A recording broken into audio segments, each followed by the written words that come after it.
ဒီကနေ့ခေတ်ကြီးကတော့ရုပ်ထုဘက်ကတိုးတက်ပြီးတော့စိတ်ပိုင်းဆိုင်ရာကြာဆင်းနေတာဖြစ်သည့်အတွက်ကြောင့်ရုပ်ထုတိုးတက်မှတိုးတက်တယ်လို့မြင်တဲ့ခေတ်မှာဒီမထေရမြတ်တို့ရဲ့စကားအနှစ်သာရဒီသမ္မာပုဂ္ဂိုလ်ရဲ့နားတဲ့ကိုရောက်ချင်မှရောက်မှာပေါ့နော်သို့သောလောကရဲ့စိတ်နှလုံးအေးချမ်းမှုဆိုတာလူတိုင်းအတွက်လိုအပ်ချက်တစ်ခုပဲဖြစ်တယ်ရုပ်ထုတွေကစိတ်နှလုံးအေးချမ်းမှုကိုမပေးနိုင်ဘူးစိတ်ချမ်းသာမှုဆိုတာဟာရုပ်ထုနဲ့မသက်ဆိုင်သလိုရှိတယ်စီးပွားဥစ္စာတိုးတက်တာလည်းစိတ်ချမ်းသာမှုကိုပေးတာမဟုတ်ထိုက်တဲ့လောက်တော့စိတ်ချမ်းသာမှုတွေရနိုင်တော့လည်းပဲအပြည့်အဝပေးနိုင်သလားဆိုမပေးနိုင်စိတ်ချမ်းသာမှုလုံးဝအပြည့်အဝပေးနိုင်တာတော့စိတ်ပိုင်းဆိုင်ရာတိုးတက်မှုကသာပေးနိုင်တယ်ဒါကြောင့်မို့စိတ်ပိုင်းဆိုင်ရာတိုးတက်မှုတွေကိုအခြေခံပြီးတော့မထေရမြတ်တွေပြောခဲ့တဲ့စကားလူတွေရဲ့စိတ်နှလုံးအေးချမ်းမှုကိုဖြစ်ပေါ်စေနိုင်တဲ့စကားတွေလို့ဒီလိုမှတ်သားကြရဖြစ်တယ်သူပြောလိုက်တဲ့စကားလေးကတပ္ပိရေဝသမာသေထပဏိတိဟတ္ထဓတ္တိပိတပ္ပိရေဝသမာသေထဆိုတဲ့စကားလုံးတကယ်ကိုလူတော်လူကောင်းတွေနဲ့ပဲဆုံတွေ့ပါစေဆုံတွေ့အောင်ကြိုးစားကြလူတော်လူကောင်းတွေဆိုတာဘယ်လိုပုဂ္ဂိုလ်မျိုးတွေတုံးဆိုပဏိတေဟိအထဓတ္တိပိအထဓတ္တိဆိုတာတကယ်ရဲ့ဘဝရဲ့အဓိပ္ပာယ်ကိုတည်တည်ချာချာစဉ်းစားပြီးသိမြင်တဲ့ပညာရှိပုဂ္ဂိုလ်တွေအဲ့ဒီပညာရှိပုဂ္ဂိုလ်တွေနဲ့ပဲပေါင်းသင်းမှာဒါမှသာဝရစိတ်နှလုံးအေးချမ်းမှုဆိုဖြစ်မှာတမန်ပုဂ္ဂိုလ်တွေနဲ့ပေါင်းသင်းလို့ရှိရင်စီးပွားဥစ္စာတိုးတက်ခြင်းတိုးတက်မယ်စိတ်နှလုံးပူပန်ရမှုတွေမှာတဝဲလဲလဲပဲဖြစ်တယ်တို့ဆိုလို့နော်ဘဝမှာစိတ်နှလုံးချမ်းမြေ့စွာနေနိုင်မှုအတွက်ကတကယ်ကိုအကြောင်းအကျိုးကိုအမျှော်မြင်ရှိတဲ့ပညာရှိသူတော်ကောင်းတွေနဲ့ပဲပေါင်းသင်းမှုကြိုးစားပါပညာရှိသူတော်ကောင်းတွေနဲ့ဆုံတွေ့လိုက်ရတဲ့အကျိုးကျေးဇူးဟာအလွန်ကြီးမားတယ်အဲ့တော့ပညာရှိသူတော်ကောင်းဆိုတာတပ္ပိဆိုတာဘယ်လိုပုဂ္ဂိုလ်မျိုးလဲလို့ကြည့်လိုက်တဲ့အခါတပ္ပိဆိုတဲ့စကားလုံးကတဘာယံတာထုတဘောဆိုတဲ့စကားလုံးကလာတပ္ပဆိုတာပွဲလေတဲ့တဲ့ပုဂ္ဂိုလ်ဆိုလိုတာကလူကြီးလူကောင်းစိတ်ကောင်းနှလုံးကောင်းရှိတယ်သူနဲ့တွေ့လို့ရှိရင်တကယ်ကိုတန်ဖိုးရှိတဲ့စကားတွေကြားရတယ်စိတ်နှလုံးအေးချမ်းမှုရှိတယ်အမျှော်မြင်ရှိတယ်သူပြောတဲ့စကားအတိုင်းနေထိုင်လို့ကစိတ်ညစ်စရာဆိုတာတခုမှမတွေ့ရဘူးအဲ့တော့တဘာယံတာထုတဘောပွဲလေတဲ့တဲ့ပုဂ္ဂိုလ်လူလေကောင်းမှာဂုဏ်ရှိတရေရှိပတ်စံရှိလို့ဂုဏ်ရှိတရေရှိမဟုတ်ဘူးမွန်ရည်တယ်ပညာရှိတယ်တိမ်မွေးတယ်ကြိုးကြောင်ဆင်ခြင်တဲ့အသိဉာဏ်တွေရှိတယ်အမျှော်မြင်ရှိပြီးတော့လောကရဲ့ပြဿနာတွေကိုဆုံးဖြတ်ပေးနိုင်တဲ့ပုဂ္ဂိုလ်တွေအဲ့ဒါတွေသူတော်ကောင်းလို့ခေါ်တယ်။တမားအပြည့်စဉ်းစားကြည့်လိုက်မယ်ဆိုရင်ဘာသာတရားတွေနဲ့ကြည့်လိုက်မြန်မာလူမျိုးတွေကိုးကွယ်နေတဲ့ဗုဒ္ဓလို့ဆိုတဲ့ပုဂ္ဂိုလ်သူမြတ်ဘုရားဆိုတဲ့ပုဂ္ဂိုလ်သူမြတ်ကဘာတွေဟောခဲ့တော့ဒုစရိုက်စရိုက်ဆိုးတွေကိုမလုပ်ကြနဲ့ဒုစရိုက်တရားတွေကိုလုပ်မယ်ဆိုလို့ရှိရင်ကောင်းကျိုးချမ်းသာရမှာမဟုတ်ဘူးစိတ်ယုံမာတွေမမွေးကြနဲ့စိတ်ယုံမာတွေရှိလို့ရှိရင်ကောင်းကျိုးချမ်းသာရမှာမဟုတ်ဘူးဒါကြောင့်မို့တူဘောတူမေတ္တာထားကြစိတ်ကောင်းနှလုံးကောင်းမွေးကြကိုယ်ရနေကြသွားတဲ့ပုဂ္ဂိုလ်ပေါ်မှာအကျဉ်းနာပွားကြကိုချင်းစာတရားထားကြကိုယ်ရတာလွန်သွားတဲ့ပုဂ္ဂိုလ်လည်းပဲသဘောပေါက်နားလည်ပြီးတော့သူ့ပေါ်မှာမနာလို့မရှုစိတ်မဖြစ်ကြနဲ့တစုံတစ်ယောက်ကကိုယ့်ကိုစော်ကားတော်လည်းပဲအညှိုးတေးတွေထားပြီးတော့တ တုံ့ပြန်တဲ့ရံဘက်တွေမလုပ်ကြနဲ့ဆိုငြိမ်းချမ်းအောင်ဆုံးမပေးတာဖြန့်ဖြေပေးတဲ့စိတ်နေသဘောထားတွေတကယ်အေးချမ်းမှုကိုဖော်ပြတယ်အဲ့ဒါလို့ပြောတဲ့ပုဂ္ဂိုလ်ကတမိုးရှိတယ်အေးငုံမခံနဲ့ချသူကဒုံနဲ့ဆိုငါဓာနဲ့ဆိုငါလက်နဲ့ဆိုအဲ့လိုမြောက်ပေးတဲ့ပုဂ္ဂိုလ်တွေကလည်းလောကမှာရှိတယ်လေအဲ့ဒါလို့ငုံမခံနဲ့အပြတ်ရှင်းဖြတ်ကြတတ်ကြဖြတ်ကြဆိုတဲ့ပုဂ္ဂိုလ်တိုက်တွန်းတဲ့ပုဂ္ဂိုလ် ਨੇ မလုပ်ကြနဲ့အလုံးသိခံပြီးတော့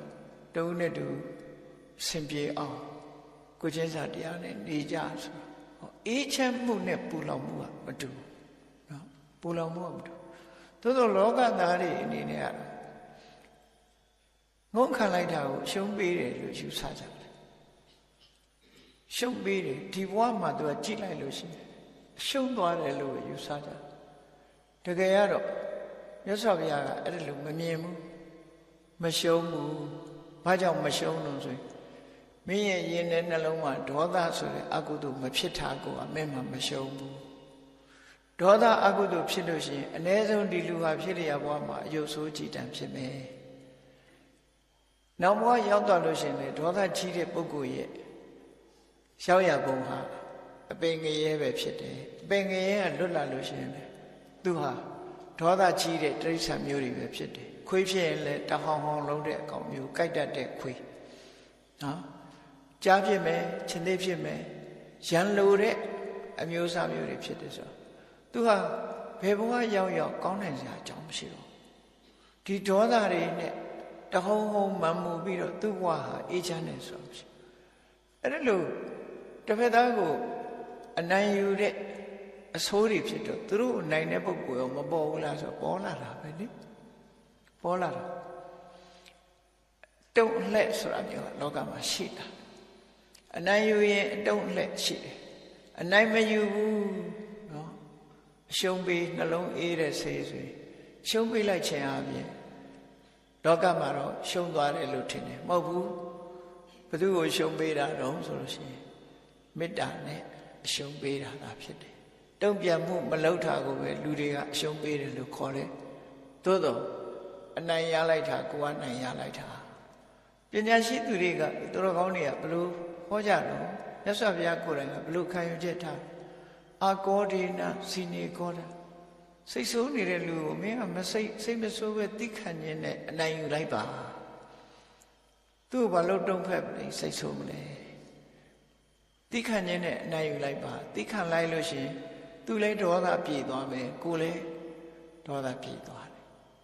တယ်သူဒေါသကိုဒေါသနှစ်ခုဖြစ်ပြီဆိုလို့ရှိရင်ကိုပြင်းထန်လာတယ်ပြင်းထန်လာတဲ့အခါမှာသူပဲဖြစ်စေကိုပဲဖြစ်စေသူဟာနစ်နာပြီးမဆုံးနိုင်တဲ့ပြဿနာတွေနဲ့ရင်ဆိုင်ရလိမ့်မယ်ရင်ဆိုင်ပြီးလို့စိတ်ပြေသွားတဲ့အခါကျတော့မှားကုန်ပြီပြင်လို့မရတော့အဲ့ချိန်ကနော်အနိုင်ယူလိုက်တဲ့ပုဂ္ဂိုလ်ကလည်းပဲပြစ်မှုသူဆက်ခံရတော့မယ်နော်ပြစ်မှုဆက်ခံရတော့မယ်တော့အရှုံးမပေးလို့တုံ့ပြန်တဲ့ပုဂ္ဂိုလ်ကလည်းပဲဘဝမှာအသက်ဆုံးလိုက်ရတာလည်းဖြစ်ချင်းဖြစ်မယ်သို့မဟုတ်ကိုကနိုင်လိုက်တာလည်းဖြစ်ချင်းဖြစ်မယ်နိုင်လိုက်လို့တစ်ဖက်သားသိဆုံးသွားပြီဆိုရင်သူလည်းရာဇဝမှုနဲ့ဒုက္ခရောက်အောင်ပါရက်သွားတာမဟုတ်ဘူးနောက်ပြဿနာတစ်ခုထပ်တက်တာအဲ့တော့မြတ်စွာဘုရားရဲ့အဆုံးအမသူတော်ကောင်းတွေရဲ့အဆုံးအမဆိုအာကောဒေနစိနေကောတာဒေါသကြီးလို့ရှိမေတ္တာနဲ့အနိုင်ယူလိုက်ပါမေတ္တာနဲ့ငြိမ်းသက်လိုက်ပါသူဒေါသငြိမ်းသက်လိုက်လို့ရှိမိတ်ဆွေမပြည့်အခင်မပြည့်နောက်ကျဖြစ်သွားအဲ့ဒါလို့အနိုင်ယူနည်းတွေကိုအကြောင်းအကျိုးဆင်ခြင်ပြီးတော့ပြောပြတဲ့ပုဂ္ဂိုလ်တွေကိုတပ်ပိရေဝတမတေထအဲ့ဒီလိုပုဂ္ဂိုလ်မျိုးတွေနဲ့ပဲဘဝမှာဆုံတွေ့ပြီးသူတို့ရဲ့အကြံဉာဏ်တွေသူတို့ရဲ့အဆုံးအမတွေနဲ့ပဲနေတာကောင်းတယ်လို့ဒီပုံနှံ့မထေကအဲ့လိုမရှိတာနော်သူ့ရဲ့အမှတ်တရစကားဟာအဲ့ဒါကြိုးကြောင်ဆင်ခြင်တတ်တဲ့ပညာရှိတဲ့ပုဂ္ဂိုလ်တွေရဲ့ပညာရှိတဲ့ပုဂ္ဂိုလ်တွေနဲ့ပဲသူတော်ကောင်းတွေနဲ့ပဲပေါင်းသင်းမှုဆုံတွေ့ဖို့ကြိုးစားပါတဲ့အဲ့ဒါလို့ကြိုးစားလို့ရလာတဲ့အကျိုးဟာအဓမ္မကြီးမားပါတယ်လို့ဆိုပြီးတော့ ဘာဆက်ပြောလို့ဆိုအထံမဟန္တံဂံဗီရံဒုဋ္ဌတံနိပုဏအနုတာမန်လူတွေကဒီလိုအချက်ကိုမြင်ခဲ့တယ်ဘာလို့အရှုံးပေးရမှာလဲသူချကိုချပေါ့ဆိုတာမျိုးမြောက်ပိတ်ပါပဲလေကိုကတော့မဟုတ်ဘူးဖြစ်ပေါ်လာမဲ့ပြဿနာတွေကြိုတင်မြင်လိုက်တယ်မြင်လိုက်သည့်အတွက်ကြောင့်သူ့ရဲ့အတွေးဟာနည်းနည်းတယ်ဖြစ်ပေါ်လာမဲ့အကြောင်းအရာတွေကုန်သိလို့နော်အလွန်ကြီးမားတဲ့အကျိုးအမြတ်တူနဲ့တူရန်စားဆိုတာမရှိဘူးဟောလောကကြီးမှာဟိုအင်္ဂလိပ်ဘာသာအုပ်တွေမှာလည်းပဲရှိတယ်လေနာမည်တော့မေ့နေရိုမီယိုတို့ဘာတို့အဲ့ဒီရှိတ်စပီးယားရေးတဲ့ဝတ္ထုတွေထဲမှာဆိုရင်ဆွေမျိုးတွေအစဉ်အဆက်ရံပဲဖြစ်နေကြတာလေနောက်ဆုံးမှာတူတူနားလည်မှုယူတဲ့အခါမှာအဲ့ဒီရန်ညိုးဟာပြတ်သွားတယ်လို့ဆိုရင်သူနိုင်တဲ့အလှကိုနိုင်တဲ့အလှသူကဥတဲ့အလှကိုကဥတဲ့အလှကျက်လက်ကဖြစ်နေကြရန်ညိုးဆိုတာဒီဘဝတည်းမဟုတ်ဘူးတခါတော့ကနော်ဒီလိုရန်ညိုးမျိုးတွေကြောင့်မို့လို့လူသားနဲ့ဘလူမလူသားအမျိုးသမီးတယောက်ကစပြီးတော့ဖြစ်တာလူသားအချင်းချင်းကစပြီးရန်ညိုးဖြစ်ကြတယ်မျိုးသမီးနှစ်ဦးအပြိုင်ဖြစ်တယ်ပေါ့နော်အိမ်တော်ဘက်အပြိုင်ဖြစ်တဲ့အခါတူမနာလို့တဲ့စိတ်တူကမနာလို့တဲ့စိတ်နဲ့ပျက်စီးအောင်ကြံဖန်နောက်ဆုံးမှအသက်ဆုံးရှုံးသွားတဲ့အခါမှာအဲ့ဒီမျိုးသမီးကအညှိုးတေးထားပြီးဒေါသနဲ့သိဆုံးသွားတယ်ညှိုးတေးနဲ့သိဆုံးသွားတယ်တင်းတော့သိသေးတာပေါ့နော်ခုခေတ်လူတွေပြောတာနော်ကိုယ်အလှဲ့ကြတော့မနှွဲ့စတန်းဆိုပြီးတော့အတုံအလှဲ့ဆိုလာမှာပဲဆိုပြီးအန်ကျိတ်ပြီးတော့မချမ်းနိုင်ဖြစ်ပြီးတော့သူဟာသိဆုံးသွားတဲ့အခါဘာသွားဖြစ်တုံးဆိုจิตတစ်သွားဖြစ်တယ်ခုနကသူ့ကိုနိုင်ယူလိုက်တဲ့အမျိုးသမီးကဘာသွားဖြစ်တုံးဆိုသမင်သွားဖြစ်တယ်သမင်သွားဖြစ်တဲ့အခါသမင်မွေးတိုင်းจิตတစ်ကလာစားအတုံးလှဲ့ကြောင့်သူ့ကိုမှပုံမုံတာသူ့ကိုမှပုံမုံပြီးသူ့သားသမီးတွေကြီးပဲစားပြစ်တယ်ဘာမှမတတ်နိုင်ဘူးအဲ့ဒီအခါမှလည်းပဲသူကိုယ်တိုင်စားခံရတဲ့အချိန်လေးမှာနောက်မှကြမင်းကိုငါနိုင်မရစေဆိုပြီးတော့သူကလည်းပဲမကြေနိုင်မခိုင်းနိုင်နဲ့ဖြစ်သွားပြန်ဖြစ်သွားတဲ့အခါမှာလူမဘဝရောက်သွားဟိုမျိုးသမီးကတမင်မကဟိုဘလူမဘဝဖြစ်ပြီးတော့ခုနကလာလစားတဲ့จิตသိမကလူပြန်ဖြစ်လာအဲ့ဒီအချိန်မှာတခါပြန်ပြီးတော့အတုံးနဲ့လှုပ်တာပဲနော်မဆုံးနိုင်တဲ့ရန်ညိုးကလေးစားချေကြတယ်လို့ဆိုလို့တယ်အဲ့ဒါတွေဟာဒီလိုပဲဒေါသကိုဒေါသမေတ္တာနဲ့အနိုင်မယူသည့်အတွက်ကြောင့်ဘဝတန်မြာထိအောင်အမုန်းစိတ်တွေပါဝင်ပြီးတော့ဒုက္ခရောက်နေကြတယ်ဒီကနေ့ခေတ်ပဲကြည့်အကျမ်းဖက်သမားဆိုတာအမုန်းစိတ်တွေပြင်းထန်ပြီးတော့လူတွေကိုဘသူပဲဖြစ်ဖြစ်တတ်ဖို့ဖြတ်ဖို့ဝန်မလေးတဲ့အနေအထားမျိုးတွေဖြစ်လာအဲ့ဒါမကောင်းတဲ့ဒီပုဂ္ဂိုလ်တွေနဲ့ပေါင်းလို့မကောင်းတဲ့အတွေးအခေါ်တွေခေါင်းထဲရောက်ပြီးတော့ဒီလိုဖြစ်ကုန်ကြတာအကယ်၍သာမေတ္တာတရားနဲ့တူဘောတူသိခညမယ်ခွင့်လွှတ်ကြမယ်နော်ဘသူမှရမလို့ရဘူးဆိုရင်ဒီအဖြစ်မျိုးကိုမရောက်နိုင်တော့ဘူးပေါ့ငြိမ်းချမ်းသွားမှသိကြတယ်ပေါ့ဒါကြောင့်မလို့မကန်နဲ့ပြောတဲ့ပုဂ္ဂိုလ်ရဲ့စကားလူမိုက်တွေရဲ့အပြောစကားတွေရဲ့ခြားထဲမှာနေမျောသွားတဲ့ပုဂ္ဂိုလ်တရားဟာဘယ်တော့မှကောင်းရအဖြစ်ကိုမရဘူးငြိမ်းချမ်းမှုကလည်းဘယ်တော့မှရမှာမဟုတ်ဘူးလို့ငြိမ်းချမ်းမှုဆုံးရှုံးသွားပြီဆိုလို့ရှိရင်အကျိုးတရားတွေဟာများစွာဆုံးရှုံးသွားနိုင်တယ်လို့ဒီလိုဆိုတာနော်ကျိုးတရားတွေဟာစက်တိုက်ဆုံးရှုံးသွားဖို့ပဲရှိတယ်ဒီရာသမတိကိစ္ဆန္တိအပ္ပမတ္တဝိသကနာတကယ်တော့အရာရာမှာဆင်ញင်စဉ်းစားတတ်တဲ့ဆင်ញင်တုံတရားအရှိမြင်တတ်တဲ့ အမျှော်အမြင်ပညာအရာရာမှာခေါင်းနဲ့ပညာနဲ့စဉ်းစားတတ်တဲ့ပညာရှိပုဂ္ဂိုလ်များသာလျှင်နော်တကယ်ကိုငြိမ်းချမ်းမှုဆိုတဲ့အေးချမ်းသာရတဲ့အနေအထားတစ်ခုထာဝရပိုင်ဆိုင်မှုရနိုင်ကြပါတယ်တဲ့နှုတ်ဖို့ဆိုလို့ရှိရင်စိတ်ကလုံးအေးချမ်းမှုဆိုတဲ့တရားတွေဟာဆုံးရှုံးမှုညမှာပါပဲဒါပုံနာမထေရရဲ့အမှတ်တရစကားပြောတာနော်အဲ့တော့အပေါင်းအသင်းဟာလွန်ရေးကြီးတယ်ပေါ့ဘုန်းကြီးတို့ဘဝမှာပေါင်းသင်းဆက်ဆံမှုဟာလွန်ရေးကြီးတယ်မကောင်းတဲ့လူနဲ့ပေါင်းလို့မကောင်းတဲ့အတ္တတွေတက်လာမယ်မကောင်းတဲ့အတွေးတွေခေါင်းထဲဝင်လာမယ်မမှန်မကန်တဲ့အမြင်တွေခေါင်းထဲရောက်လာမယ်ဆိုအဲ့ဒီအမြင်တွေကိုအခြေခံပြီးတော့လူဟာဆိုးမိုက်ပြီးတော့နောက်ဆုံးမှာတန်တရားထဲမှာရုံမထွက်နိုင်တော့အခြေအနေဆိုးတွေနဲ့ကြုံတွေ့သွားတယ်သူ့လက်ကိုယ်လက်ဆိုတာမျိုးတွေနဲ့ဒုက္ခရောက်သွားနိုင်တယ်အဲ့တော့ဒီစကားအမတ်တရားစကားပြောတဲ့ပုဂ္ဂိုလ်ဟာဘယ်သူလဲလို့ဆိုလို့ရှိရင်ရှင်ပုံနာဆိုတဲ့မထေရပုံနာဟာနှစ်ပါးရှိပိဋကစပေးမှာနော်လေကိုင်းကျောင်းတော်ရာနဲ့ပတ်သက်တဲ့ပုံနာဆိုတာပုံတော်ဝါဒသုတ်တာအဲ့ဒါတစ်ခုတပါးအခုဒီရှင်ပုံနာဆိုတာဟာသူကမြတ်စွာဘုရားရဲ့ဇာတိတေတာကပိလဝတ်မြို့အနီးနားမှာဒေါနဝတ္ထုဆိုတဲ့ပုံနာရွာကြီးရှိတယ်ဗြဟ္မဏေကြီးပဲနေကြတယ်အဲ့ဒီပုံနာရွာကြီးကရွာသားတူပဲသူဟာတပည့်ဆက်ကြတရားဟောတဲ့အခါမှာပထမဆုံးကျွတ်တန်းဝင်ပြီးသောတပန်ဖြစ်ပြီးမြတ်စွာဘုရားဓမ္မပထမဆုံးယဟန်ဖြစ်ခံယူတဲ့ရှင်ကွန်းတညာရဲ့တူအရင်ပဲပုံနာဆိုတာသူ့ရဲ့မေတော်ကမန္တာနီဆိုတဲ့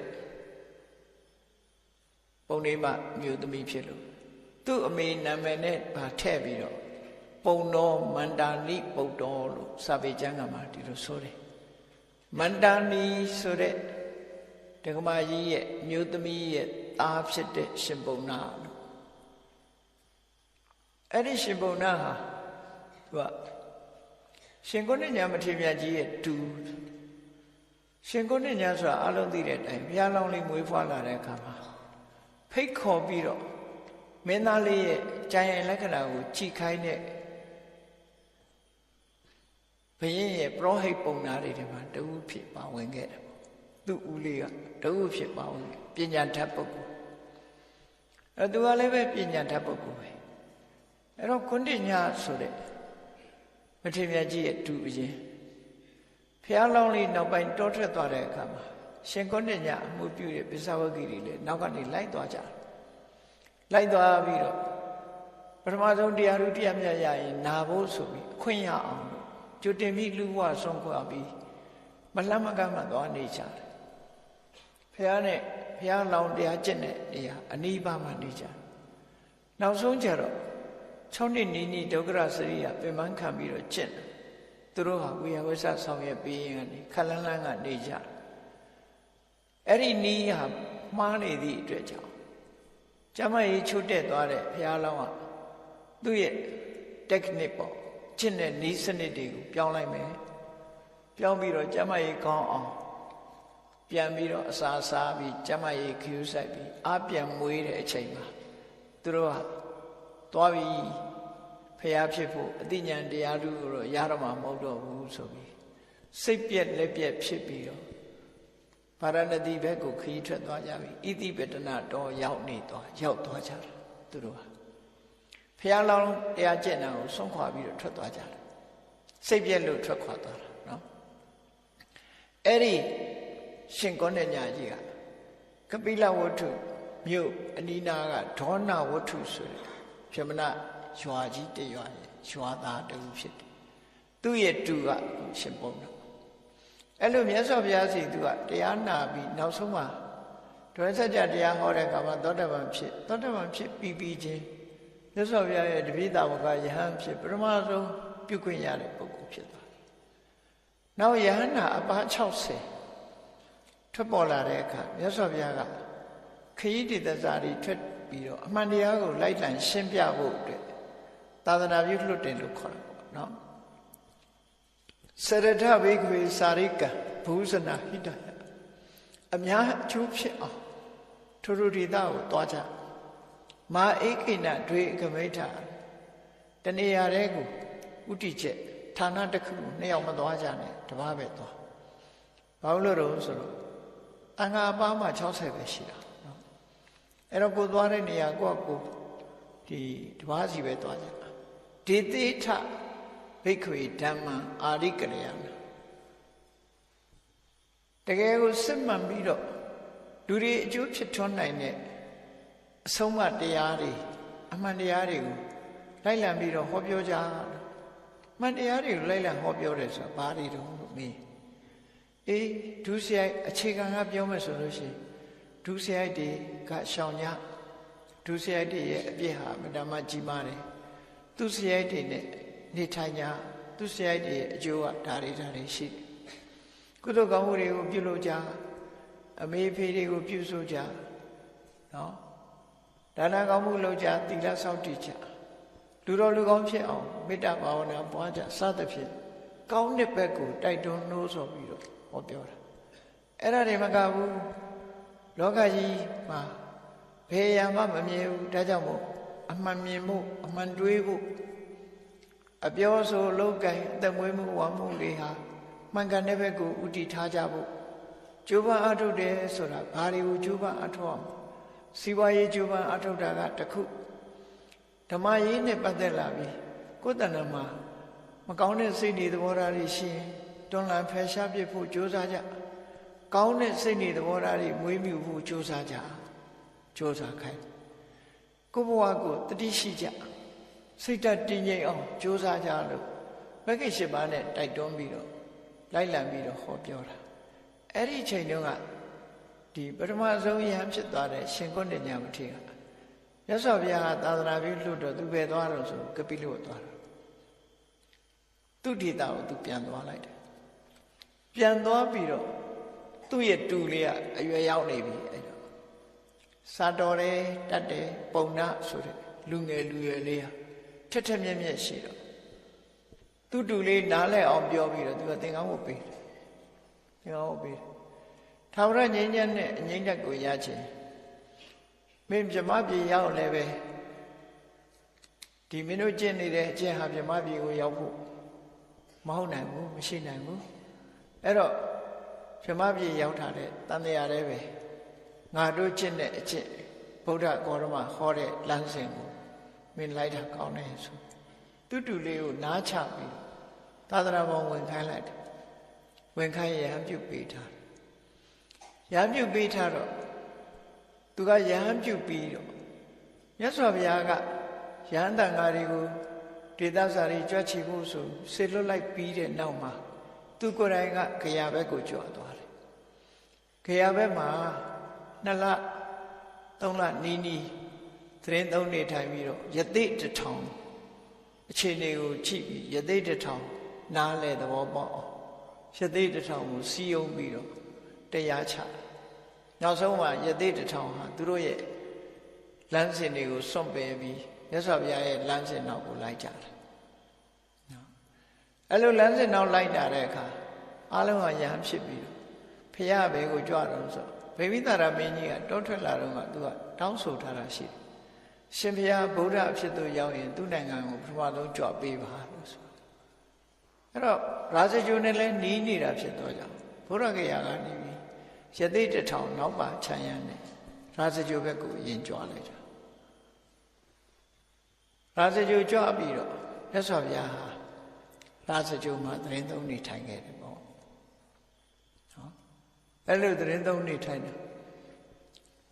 အဲ့ဒီအချိန်လေးမှာပဲရှင်ကုဏ္ဏညရက်လည်းဟိုဘက်ရောက်ပြီးတော့တူတူဆိုမြတ်စွာဘုရားရာဇဂိုမြို့သတင်းသုံးနေထိုင်တဲ့အချိန်မှာဘုရားစီတစ်ခေါက်ပြန်လာတယ်ပြန်လာပြီးတော့သူကအကြီးဆုံးတက်တော့အကြီးဆုံးလည်းဖြစ်တယ်ပထမဆုံးယဟန်ဖြစ်တာဆိုတော့အဲ့ဒီမှာရှင်သာရိပုတ္တရာတို့ရှင်မောက္ကလန်တို့ဆိုတာကမြတ်စွာဘုရားရာဇဂိုသတင်းသုံးတဲ့အခါမှာပေါ်နေပြီသူတို့ဟာအက္ခတာဝကယာထူးတွေနဲ့နေထိုင်တဲ့ပုဂ္ဂိုလ်တွေ ဧကတဝကယာဓုဆိုတာတရားဟောပြီဆိုလို့ရှိရင်ဒီဟိုင်ဟာရာကီလို့ခေါ်ဟိုင်ဟာရာကီဆိုတာယာဓုအဆင့်တန်းနေရာဆိုတာရှိတယ်မြတ်စွာဘုရားကတရားဟောပြီဆိုတဲ့အခါမှာရှင်သာရိပုတ္တရာရဲ့နေရာကဘုရားရဲ့လက်ရဘက်မှာရှိတယ်ရှင်မောဂလန်ရဲ့နေရာကလက်ဝဲဘက်မှာရှိတယ်ဘုရားနဲ့တန်းပြီးတော့သူတို့ထိုင်တယ်ဘာလို့လို့ဆိုရင်သူတို့နှစ်ပါးထိတ်တန်းတစ်ပြည့်ထိတ်တန်းတစ်ပြည့်ဘာကြောင့်သူတို့ထိတ်တန်းဖြစ်နေတာတော့လို့ဆိုပညာအရာမှာဘုရားလောက်နီးနီးပညာကြီးတယ်ရှင်သာရိပုတ္တရာရှင်မောဂလန်ကလည်းဘုရားလောက်နီးနီးတကူကြီးတယ်အဲ့တော့ပညာဘက်ကထူးချွန်သူနဲ့တကူဘက်ကထူးချွန်သူနှစ်ဦးဟာမြတ်စွာဘုရားရဲ့လက်ယုံလက်ဝဲလက်ရာမှာရံပြီးတော့တရားဓမ္မဟောပြောတဲ့အခါမှာအဗ္ဗဓမ္မထိရောက်အောင်စွမ်းနိုင်တဲ့ပုဂ္ဂိုလ်တူနှစ်ပါးမြတ်စွာဘုရားရဲ့လက်ယုံတစ်ပြည့်ကြီးအဖြစ်သူတို့ကသတင်းတော်ရှင်ကောဏိညာကပထမဆုံးယံဖြစ်ခဲ့ပြီမဲ့လို့သူစုပန်ခဲ့တာကပထမဆုံးတရားဓုကိုရရပါလို့ဤတရားဥနာရပါလို့ဤပဲစုပန်ခဲ့တာဖြစ်တယ်ဒါကြောင့်မို့သူအတွက်နေရာကတော့မြတ်စွာဘုရားရဲ့နောက်ကျောမှာထားတယ်အကြီးဆုံးဖြစ်ပေမဲ့လို့သူကနောက်ကရောက်သွားယာဓုနဲ့ဟိုင်ယာရာကီဆိုတဲ့ယာဓုအဆင့်နဲ့ခြေလိုက်နောက်ရောက်အဲ့ဒီမှာ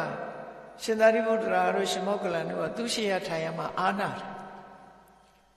အသက်အားဖြင့်ငယ်တယ်အရွယ်အားဖြင့်ငယ်ကြတယ်သူတို့တွေထေကြီးဝါကြီးဖြစ်ပြီးတကယ်ကိုလေးစားရတဲ့ပုဂ္ဂိုလ်ကြီးကသူတို့နောက်ကဆိုတော့အာဒုအာနာဖြစ်တော့ရှင်ကုဏိညာကတန်ခါပရိသတ်ထဲမှာသူတို့ချမ်းချမ်းသာသာနေပါစေသူတို့ကစုပန်လာတဲ့ပုဂ္ဂိုလ်တွေထူးချွန်တဲ့ပုဂ္ဂိုလ်တွေလူဆိုတာအရေးချင်းမတူဘူးလေနော်ဒီချင်းမတူအသက်နဲ့ပြောလို့မရအဲ့တော့သူတို့ကိုခွင့်လန်းပေးတယ်တာမန်ပုဂ္ဂိုလ်တွေဆိုဘယ်ပေးမလဲနောက်မှပေါ်ထင်ရွှေကြပင်ဆိုပြီးကဲ့ရဲ့အောင်ပါလေလူတွေကနောက်မှပေါ်လာရင်ရွှေကြပင်လို့တော့အခေါ်ခံရတယ်ဒါပေမဲ့နှုတ်ပြဖို့ပဲစဉ်းစားအဲ့ရွှေကြပင်နောက်မှပေါ်ထင်ရွှေကြပင်နေဆိုပြီးတော့မလိုမုန်းတာဖြစ်တတ်တယ်ဒါလူသဘာဝပြောရှင်ကုဏိညာမထေရကြီးကတော့အဲ့လိုစိတ်ထဲမှာမဖြစ်ဘူးအေးသူတို့နေရထိုင်ရခက်ခဲလိမ့်မယ်ငါတန်ဃာတွေကြားမှာမနေတော့ဘူးမြတ်စွာဘုရားစီခွင့်ပန်ပြီးတော့ဟိမဝန္တာတောင်ကဆတ္တန်အာယဆိုတဲ့ဘက်မှာသွားပြီးတသက်လုံးအဲ့ဒီမှာပဲသတင်းသုံးသွားတယ်ပြန်မလားနောက်ဆုံးပြိဋိဘံသံဃာကြီးမှာဘုရားစီတစ်ခေါက်လာကြော့သွားတယ်အဲ့ဒီမှာပဲပြိဋိဘံဆံသွားအဲ့တော့သူကသူ့တူလေးကိုသင်္ကန်းဝတ်ပေးထားခဲ့ပြီမြတ်စွာဘုရားစီသူပြန်လာတဲ့အချိန်မှာသူ့တူလေးကပုံနာဆိုတဲ့ရဟန်းတော်လေးကစိတ်ထဲမှာသူကဘယ်လိုလုပ်ဆိုသူဖះကိုလိုက်ပြီးတော့မဖူးသေးဘူးဘာလို့လို့ဆိုသူတရားမကျင့်ရသေးဘူး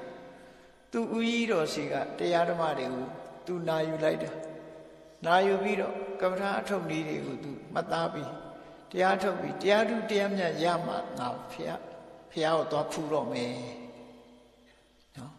တရားထုမရမချင်းငါဖះစီမသွားသေးဘူးဆိုပြီးတော့တရားပဲအထုတ်လိုက်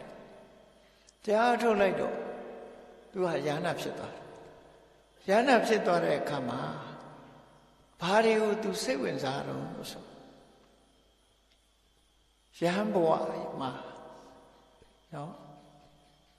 ဒီစိတ်ဆန္ဒအလိုလောဘနီးတာကိုသူသဘောကျတယ်လောဘကြီးတာကိုမကြိုက်ဘူးအလုံးဟာလောဘနေတယ်လောဘနေတယ်ဟိုဟာဖြစ်ခြင်းနဲ့ဒါဖြစ်ခြင်းနဲ့ဆိုတာဒီမရှိစေရအောင်လောဘနေဖို့ကိုရှိတာနဲ့ကျင့်တတ်ဖို့ကင်းကွာလွတ်လပ်ပြီးတော့တရားဓမ္မနဲ့ပျော်မွေ့ဖို့နော်သီလနဲ့ပြည့်စုံမှုသမာဓိနဲ့ပြည့်စုံမှုပညာနဲ့ပြည့်စုံမှုဆိုပြီးတော့မြတ်စွာဘုရားရဲ့အဆုံးအမထဲမှာအရေးချင်းတန်ဖိုးတွေကိုဖော်ပြထားတဲ့စကား10မျိုးကထာ10ပါးလို့ခေါ်တယ်အဲ့ဒီကထာ10ပါးနဲ့ပဲသူတပည့်တွေကိုဟောပြောဆုံးမသူကိုယ်တိုင်ကလည်းကိုယ်တိုင်လိုက်နာကျင့်သုံးတယ်အဲ့ဒါနဲ့သူကနာမည်ကြီးတယ်ဟောပြောကောင်းတယ်တပည့်တွေစီယုံရေးကောင်းတယ်သို့တော့ဘုရားနဲ့သူမတွေ့ရသေးဘူးနော်ဘုရားနဲ့မတွေ့ရသေးဘူးမြတ်စွာဘုရားကိုသူယန္နာဖြစ်ပြီးမှဖူးမယ်လို့အဲ့ဒီအချိန်မှာသူတပည့်တွေကလည်းယန္နာဖြစ်သွားယန္နာ900 ယန္တာ900ကဘုရားကိုအရိယာဖြစ်သွားရင်ဘုရားကိုပိုးချညိုကြတယ်ဘာလို့လဲဆိုသူတို့သိတဲ့တရားဟာဘယ်ဘက်ကနေခေါ်တဲ့တရားလဲဆိုသူတို့ကိုယ်တိုင်သိသွားတဲ့အခါကျတော့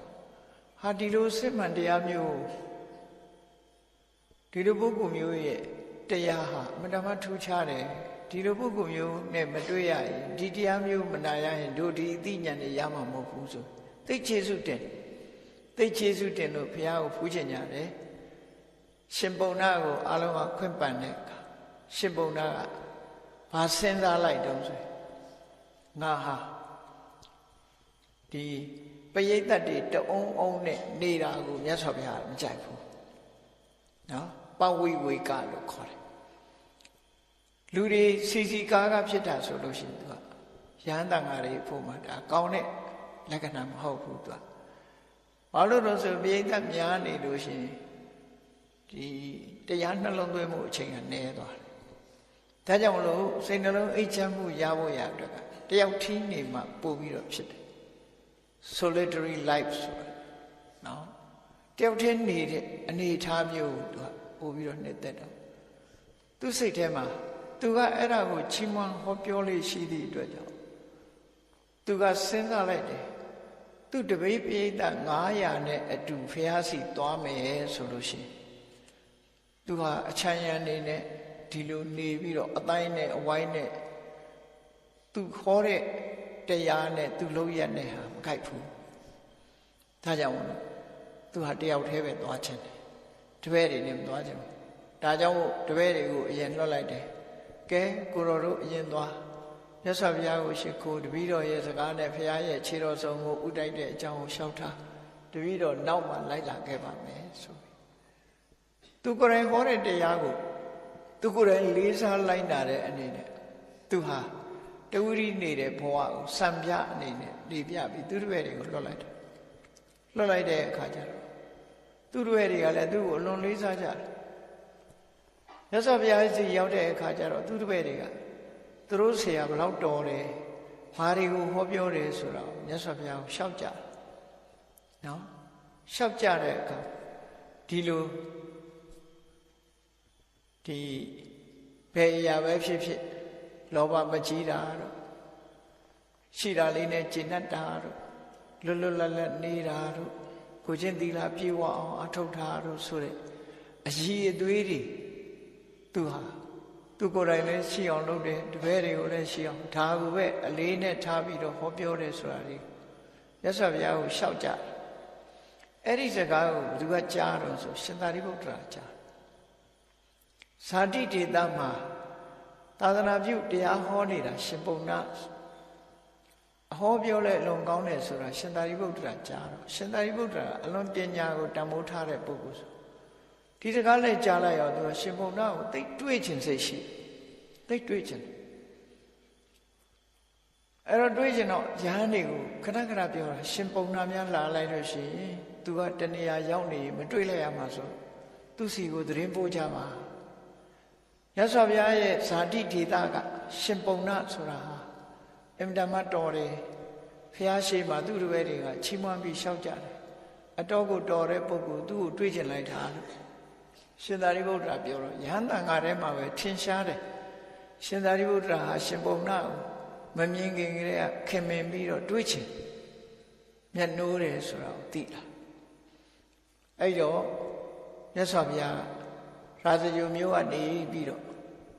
တာဝတိဘက်ကိုခီးကြွသွားတယ်တာဝတိမြို့ရောက်တဲ့အခါခုနကရှင်ပုံနာကကပိလဝတ်မှာနေတာမြတ်စွာဘုရားတာဝတိမြို့ရောက်တယ်လဲကြားရောသူကလည်းပဲတာဝတိမြို့ကိုဖျားဖူးဖို့အဲ့ကြမှာလာနော်အနုဆိုရင်ရာဇဂိုတိအောင်သူသွားမယ်မသွားရဘူးကိုကိုရဂေယသွားတဲ့လူတွေသိလိုက်ပဲနိဘောနယ်ဇန်နဲ့တာဝတိကနီးတယ်လေအဲ့တော့ကပိလဝတ်ကနေပြီးတော့တာဝတိဘက်ကိုဆင်းလာပြီးတော့မြတ်စွာဘုရားဇေရုံအကြောင်းမှာလာရောက်ပြီးသူကဥတိုက်တယ်အဲ့ဒါလို့ဥတိုက်တဲ့အခါမှာမြတ်စွာဘုရားကိုလျှောက်တယ်ဇာတိဒေသလာတဲ့အကြောင်းပုံနာဆိုတဲ့နာမည်ကြားကိုရောတွေကတစုံတစကြားတယ် ဟာခုကြွလာတဲ့အာဂန္တုဘုန်းကြီးကရှင်ပုံနာလို့ပြောတယ်ဟာရှင်ပုံနာဆိုလို့ရှိရင်ရှင်သာရိပုတ္တရာကခဏခဏတဖွာဖွာပြောတယ်ရှင်ပုံနာလာရင်သူ့ကိုပြောကြပါဆိုပြီးမှားထားတာရှိတယ်ဆိုကိုရောတစ်ပါးကအပြေးအလွှာအန္တဝနဆိုတဲ့ဇေရွန်ကျောင်းသားတောနဲ့ကြီးထဲမှာရှင်သာရိပုတ္တရာရှိနေတာသွားပြီးတော့ပြောတယ်ကိုရောတွေးချင်တဲ့ရှင်ပုံနာရောက်နေပြီဘုရားစီရောက်နေပြီနော်အဲ့လိုပြောတော့ရှင်သာရိပုတ္တရာခတ်တုတ်တုတ်ကလေးလာခဲ့တာရှင်ပုံနာကလည်းမြတ်စွာဘုရားကိုနှုတ်ဆက်ကြော့ပြီးတော့သူဟာအဲ့ဒီတောအုပ်ဘက်ကိုထွက်သွားတောအုပ်ဘက်ထွက်သွားတယ်အဲ့တော့ရှင်သာရိပုတ္တရာကရှင်ပုံနာလို့ဆိုတာလေသူကနောက်ကနေလိုက်ရှေ့ကရှင်ပုံနာသွားတော့သူကနောက်ကနေမျက်ခြေပြတ်မှဆိုတော့ခတ်တုတ်တုတ်လေးလိုက်တယ်ရှေ့ကရှင်ပုံနာကသွားနောက်တောအုပ်ထဲရောက်တဲ့အခါကျတော့တပင်တပင်အောက်မှာရှင်ပုံနာကထိုင်ပြီးတော့တရားနှလုံးသွင်းအဲ့ဒီမှာရှင်သာရိပုတ္တရာကနောက်ဆုတ်ပြီးဘေးနားကတပင်တပင်မှာအသာထိုင်ဒီချိန်တော့သွားလို့မတော်သေးဘူးဒါလူဆိုတာအကဲခတ်နော်ဒီချိန်ကသွားလို့မတော်သေးဘူးသူဟာ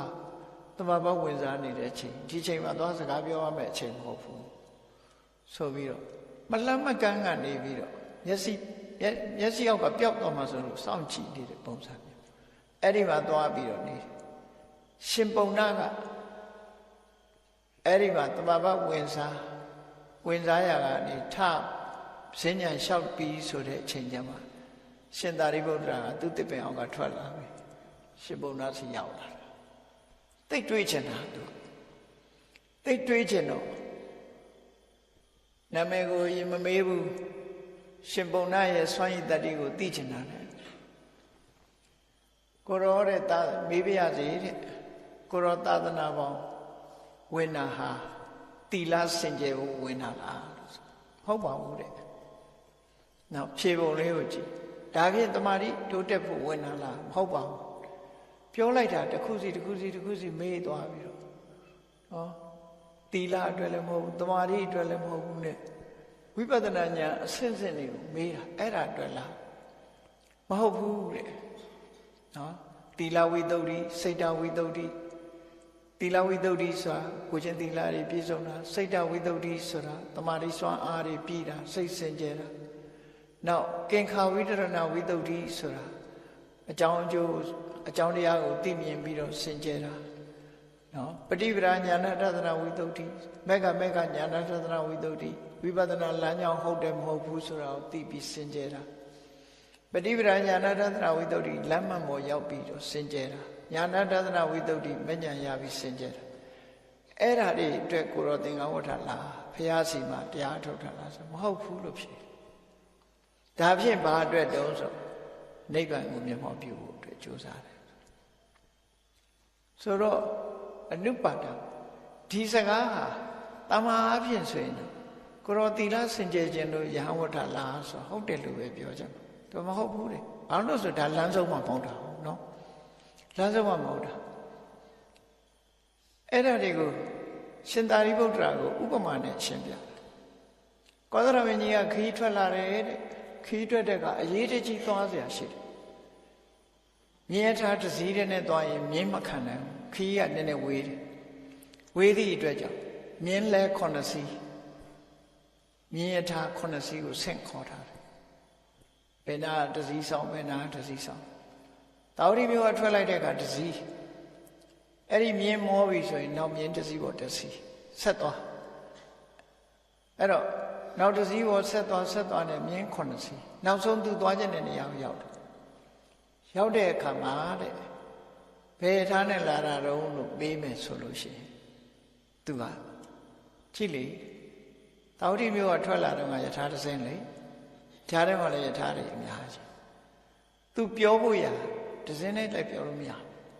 နောက်ဆုံးစင်းနဲ့လည်းပြောလို့မရပြောလို့မရတော့ဒီတိုင်းပဲပြောတာဝတိမျိုးကထွက်တာကယထာတစ်စီး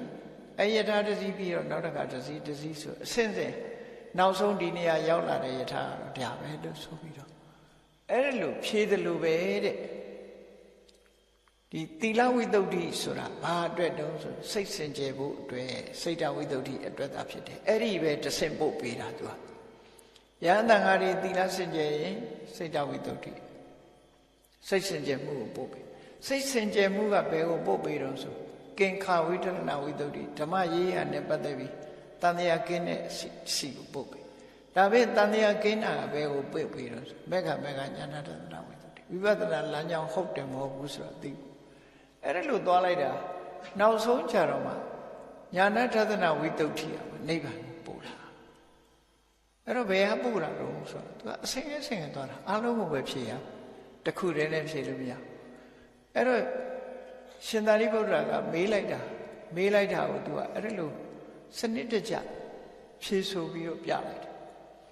လိုက်တော့မှရှင်သာရိပုတ္တရာကသူတရားနာခြင်းလို့တမင်မေးတာသူမသိတာမှမဟုတ်တာပဲเนาะအဲ့ဒါသူရှင်းပြတာကိုသဘောကျပြီပဋ္ဌဝိနိဒသုတ်ဆိုတာဟောထားတာရှိတယ်နဲ့အဲ့ဒီမှာရှင်သာရိပုတ္တရာကနေပါအောင်နဲ့အရှင်ဘုရားဟောတာပြည့်စုံလိုက်တာကောင်းလိုက်တာမှန်ကန်လိုက်တာရှင်ဘုရားဘွဲတော်ကဘယ်သူတော့ဆိုဟောတပည့်တော်ဘွဲတော်ကဘွဲကပုံနာလို့ခေါ်ပါတယ်သတင်းသုံးပေါ်တွေကတော့ပုံတော်မန္တန်နိပုံတော်မန္တန်နိရဲ့သားယဟန်ပုံနာလို့သိကြပါတယ်ဆိုတဲ့အခါရှင်သာရိပုတ္တရာသူသိရတဲ့နဲ့မေးတာနော်မေးပြီးတော့ရှင်ပုံနာနဲ့တွေ့ရတာ तू ဝန်တာတယ်တဲ့ तू မေးတာတွေကိုကြနနဖြစ်ဆိုလို့ तू ဟာရှင်ပုံနာကိုခေါင်းပေါ်ရွက်ပြီးတော့ထားခြင်းတယ်ပေါ့လေဘယ်သွား तू မေးစရာရှင်ခေါင်းပေါ်ကနေချပြီးတော့မေးခြင်းတယ်ပေါ့ခေါင်းပေါ်ရွက်ထားခြင်းပါတယ်ရှင်သာရိပုတ္တရာအဲ့လောက်ထိအောင်လူတယောက်ကိုမျက်နှိုးတယ်သူဆိုလို့တယ်နော် तू မေးချင်တာတွေအလွယ်တကူမေးလို့ရအောင်ရှင်ပုံနာကိုခေါင်းပေါ်တင်ပြီးတော့ရွက်ပြီးတော့ထားခြင်းပါတယ်လို့ပြောတော့ရှင်ပုံနာသူပြန်မေးတယ်အရှင်ဘုရားရဲ့ဘွဲတော်ကဘယ်သူတော့ဆိုတော့တပည့်တော်ရဲ့ဘွဲကတော့ဥပဋိတ္တလို့ခေါ်ပါတယ်သတင်းသုံးပေါ်တွေကတော့သာရိပုတ္တရာလို့သိပါတယ်အဲ့ကြတော့မှရှင်ပုံနာကတခွန်းနဲ့ပြောလိုက်တာဖះလောက်နီးနီးပညာကြီးတဲ့ဆရာကြီးနဲ့စကားပြောတာရှင်သာရိပုတ္တရာမှမသိလို့ဥပမာတွေနဲ့သူပြောမိပါတယ်လို့အာနာဖြစ်သွားဟိုကဧကတဝကကြီးလေနော်ဧကတဝကကြီးဖျားပြီးရင်ရှင်သာရိပုတ္တရာကနံပါတ်1ကိုအဲ့ဒါလောက်ပညာကြီးတဲ့ပုဂ္ဂိုလ်ဟောဝိညာဉ်ရည်နဲ့ပြောမိတာအာနာဖြစ်တယ်လို့ဆိုတဲ့အကြောင်းသူပြောလိုက်တဲ့သူသုံးလိုက်တဲ့စကားလေးကတတ္ထုကပ္ပေနဝတ္တဘောအာစရိယေနမန္တယေမာနာသနာမအာသမသာရိပုတ္တောတိဖျားလောက်နီးနီးပညာကြီးတဲ့ပုဂ္ဂိုလ်ကြီးနဲ့ဆွေးနွေးနေတာတောင်မှပဲရှင်သာရိပုတ္တရာမှမသိရလေချင်းမသိလိုက်လို့နှုတ်မဆိုရင်ဒီလောက်ကြီးမပြောပါဘူးပေါ့နော်ပြောမှမဟုတ်ပါဘူးအဲ့ဒီမှာတစ်ပါးနဲ့တစ်ပါးဝမ်းမြောက်ဝမ်းသာစကားတွေပြောခဲ့ကြတယ်အဲ့ဒီရှင်ပုံနာဒါကြောင့်မို့မြတ်စွာဘုရားကဓမ္မဂတိကအရာမှာဣတရေဘွယ်သူနဲ့သူ့ကိုချီးကျူးပြောက်စားခဲ့တယ်တရားအဟောပြောအလွန်လိမ္မာတယ်ဟောတတ်ပြောတတ်တယ်နားဝင်အောင်ပြောနိုင်တယ်ရှင်အနန္ဒာမထေမြတ်တို့သူတို့ကလည်းသာဝတ္မြတ်စွာဘုရားရဲ့ဇာတိတေသသားတွေဆိုရှင်အနန္ဒာကကပိလဝကသူကကပိလဝမြို့နယ်ကဒေါနဝတ္ထုဆိုတဲ့ရွာသားအဲ့တော့ဇာတိသားတွေပဲရှင်အနန္ဒာမထေမြတ်တို့သင်္ကန်းဝတ်ပြီးတဲ့အခါမှာသူစီတွေ့ကြသူဟောတဲ့တရားကိုနာပြီးတော့ရှင်အနန္ဒာကသောတပန်ဖြစ်တာနော်ရှင်အနန္ဒာကသောတပန်ဖြစ်တာဒါကြောင့်မို့ရှင်အနန္ဒာကရှင်ပုံနာဟာတဲ့တပည့်တော်တို့လိုလူငယ်တွေအတွက်သိကျေးဇူးများတဲ့ပုဂ္ဂိုလ်ပဲသူဟောတာပြောတာအလွန်ရှင်းတယ်ဒါကြောင့်မို့သူတရားကိုနာပြီးတော့သူဟာသောတပန်ဖြစ်ခဲ့ရပါတယ်လို့ရှင်အနန္ဒာကပြန်ပြီးတော့ပြောတဲ့သုတ်တာရှိတယ်ရှင်ပုံနာရဲ့တရားကိုနာပြီးတော့ရှင်အနန္ဒာသောတပန်ဖြစ်တာဒါကြောင့်မို့ဇာတိတေသမှာတရားဟောတဲ့နေရာမှာထင်ရှားကြော်ကြတာအဲ့ဒီရှင်ပုံနာအဲ့ဒီရှင်ပုံနာမထေမြတ်ထူးခြားထင်ရှားတဲ့မထေမြတ်ဖြစ်လို့ဒီမထေမြတ်ရဲ့ဆုံးမစကားဟာနော်တပ္ပိရေဝ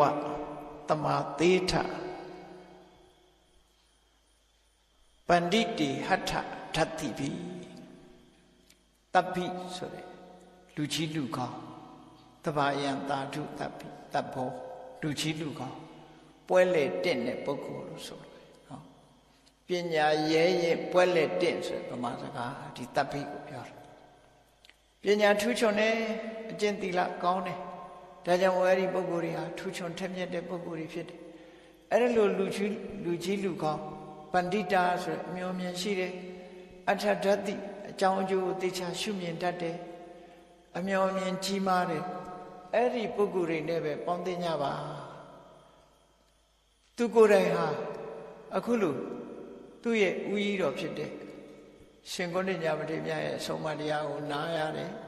မြတ်စွာဘုရားဆိုတဲ့ထူးခြားတဲ့ပုဂ္ဂိုလ်သူများရဲ့တရားတွေကိုနားရတယ်ဒါကြောင့်မလို့သူဟာအခုလိုငြိမ်းချမ်းတဲ့အဆင့်ကိုရရတာဖြစ်တယ်ဒါကြောင့်အားလုံးသောပုဂ္ဂိုလ်တွေဟာလည်းပဲအခုလိုစင်တမ်းမြင့်တဲ့တကယ်သူတော်စင်တွေနဲ့ပဲပေါင်းသင်တိုက်တယ်ပေါင်းသင်မှသာလျှင်တကယ်အရေးကြီးတဲ့အဆင့်ကိုရောက်ရှိမှာဖြစ်တယ်လို့အထံမဟန္တံဂံဗီရံတမန်လူတွေဒါတွေကမသိနိုင်ဘူးဂံဗီရဆိုတာလေးနဲ့တယ်နဲ့နဲတယ်အပေါ်ယံမသိဘူးတခြားကိစ္စတွေကအပေါ်ယံလေးနဲ့သိကြတယ်လေဒီအလွယ်တကူသိနိုင်တဲ့ကိစ္စမဟုတ်ဘူးဒါကြတော့အတော်စဉ်းစားပြီးတော့အသိဉာဏ်နဲ့မှသိလေးနဲ့တယ်မှန်ကန်တယ်အဲ့ဒီနဲ့နဲပြီးလေးနဲ့မှန်ကန်တဲ့အ내ဒိဗ္ဗေပြည့်တဲ့တရားတွေအဲ့ဓာတွေကိုဓီရာသမာဓိကိစ္စံတိအသိပညာရှိတဲ့ပုဂ္ဂိုလ်တွေဟာလက်ကရရှိကြတယ်ပညာမရှိလို့ရှိရင်ဒါတွေကိုမသိနိုင်ကြဘူးဒါကြောင့်မို့အပမတ္တဝိသကနာစဉ်စဉ်စားစားနော်တွေးခေါ်ထားကြဖို့ဝိသကနာဆိုတာဆင်ញင်သုံးတတ်တယ်အရာခသိန်းကိုအမတ်တမဲ့မနေဘဲနဲ့ဆင်ញင်သုံးတတ်ရမယ်အပမတ္တကိုရှိတဲ့အခြေအနေလေးကိုရင်မှုမနေကြနဲ့သူတို့ဆိုလို့မရင်မှုတဲ့ပုဂ္ဂိုလ်ရင်မှုတယ်ဆိုတာဘာတော့ယာရုလေးရထားရင်ဒီယာရုလေးနဲ့ကျင့်တတ်တယ်စီးပွားဥစ္စာဖြစ်ရင်စီးပွားဥစ္စာလေးနဲ့ကျင့်တတ်တယ်လက်ရှိဘဝလေးမှာဆိုလက်ရှိဘဝလေးနဲ့ကျင့်တတ်တယ်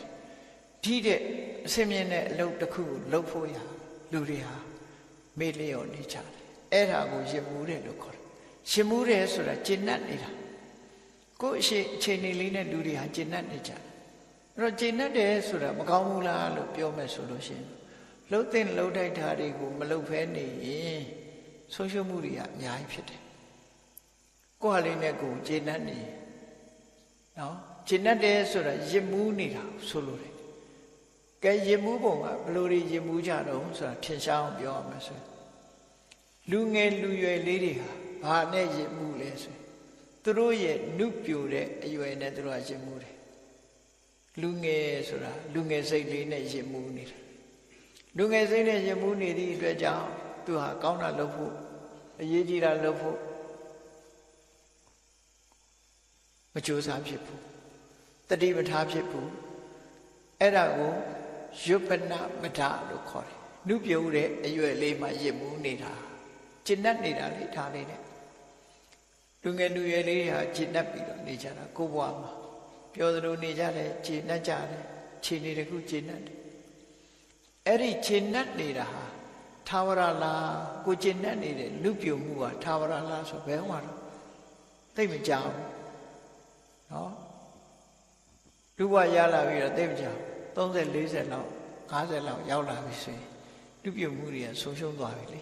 တဖြည်းဖြည်းဆုံးရှုံးသွားခေါင်းပေါ်ဆိုရင်နေရာဖြူဆေးဆိုးရဖို့လိုလာသွားတွေကကျိုးလာပြန်ဆိုင်ဖို့လိုလာအဲ့တော့ကိုကတော့ပျော်လို့မပြီးသေးဘူးအဲ့တော့နုပြုတ်မှုပေါ်မှာလဲလူဟာရင်မှုတတ်တယ်ကျမ်းမာနေလို့ရှိရင်လေကျမ်းမာမှုပေါ်မှာငါကျမ်းမာတယ်ငါလုံနိုင်တယ်ဆိုတဲ့အနေအထားမျိုးပေါ်မှာလေလူဟာကျင့်တတ်တယ်အဲ့ဒီကျင့်တတ်နေတာရင်မှုနေခြင်းပဲအေးကျမ်းမာနေတဲ့လူတယောက်ကငါမှဘာယောဂမှမဖြစ်ဘူးလို့ကျင့်တတ်နေတဲ့အချိန်လေးမှာကောက်ခါငင်ငါယောဂတစ်ခုရပြီဆိုရင်ယူကျုံမရဖြစ်သွားအဲ့ချာဖြစ်ရလေခြင်းအဲ့လိုဖြစ်တယ်နော်အဲ့ဒါအာရောချမရလို့ခေါ်တယ်ကျမ်းမာတဲ့အပေါ်မှာရင်မှုပြီးတော့ကျမ်းမာတော့ငါဘာအကျိုးရှိတာလောဘမလဲဆိုတာကိုမစင်စားဘူးကျမ်းမာလို့သွားလိုက်မယ်လာလိုက်မယ်စားလိုက်မယ်လှုပ်လိုက်မယ်၊ကင်လိုက်မယ်ဆိုတဲ့ပုံမှာပြောသလိုနေလိုက်မယ်ဆိုတာလေးနဲ့ရင်မှုနေတယ် အေးငါဘဝဟာထာဝရမဟုတ်ဘူးကျမ်းမာနေတာလည်းထာဝရမဟုတ်ဘူးဆိုတာကိုတတိတဲ့ခေါင်းထဲကိုထဲ့ကိုမထဲ့ဘူးဟောအဲ့လိုမထဲ့သည့်အတွက်ကြောင့်မကျမ်းမာမှုနဲ့တွေ့လာတဲ့အခါကျမှကျမ်းမာမှုဆုံးရှုံးသွားပြီဆိုတဲ့အခါကျတော့ဘာဖြစ်လဲတို့ဖြစ်ရနေခြင်းဆိုတော့ကဝင်လာထို့တူပဲလူတွေဟာအသက်ရှင်နေသေးလို့ရှိရင်ဇီဝိတမဒလို့ခေါ်တယ်သက်ရှင်မှုပေါ်မှာယဉ်မှုကြအဲ့ဒီလိုယဉ်မှုကလည်းပဲတည်သွားတဲ့လူတွေတွေ့ရင်သူကဘာကြောင့်တည်တာအစားမလို့တည်တာတွေးတက်လို့တည်တာဘာဖြစ်လို့မစင်ញင်လို့အရက်တွေတောင်းလို့စသဖြင့်တည်တဲ့လူပဲအပြစ်တင်ပြီးတော့အကုန်လုံးပြောကြတယ်နော်တည်မှာပေါ့ဒီလူကဘာလုပ်တာကိုကြတော့တည်မယ်လို့ထင်မှမထင်တာနော်အဲ့ဒီလူတွေပြောပြီးတော့အသက်ရှင်မှုပေါ်မှာယဉ်မှုပြီးတော့ထုံးစံအတိုင်းပဲနေပြန်တာပဲဘယ်တော့မှတရားမလုံနိုင်သေးဘူးဒါမအားသေးဘူးအလောကရှိသေးတယ်တခြားလောကအရေးကြီးတယ်ဒီဟာကိုရက်ရွှေ့လိုက်တယ်လာတွေရွှေ့လိုက်တယ်နှစ်တွေရွှေ့လိုက်တယ်တရားနဲ့ပတ်သက်ပြီးစဉ်းစားဖို့ရခေါင်းထဲမှာမထားဘူးရွှေ့ထားတယ်